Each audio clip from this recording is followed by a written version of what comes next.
back, everyone. This is video of one of two house fires in Mobile that Mobile Fire Rescue believes caused by lightning this afternoon. This is in the Ashland Place neighborhood in Midtown between Spring Hill Avenue and Old Shell Road. Fire coming out of the attic area, and again, it's believed that lightning is to blame. And what just blows my mind is we look at this video of this fire at Ashland Place.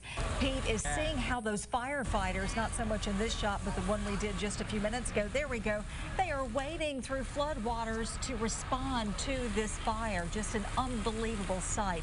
We're going to go to News 5's Brianna Hollis, who's been on the scene of this house fire.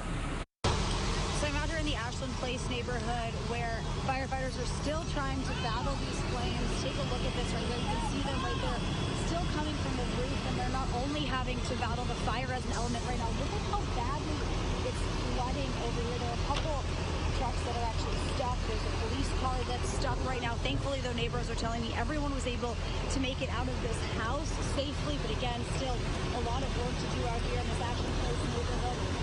Fire still coming from the roof of the home, and firefighters again having to fight flames as well as the flooding out here. We'll keep you updated on this throughout the evening. Reporting in Mobile, Brianna Hollis, WKRG News 5.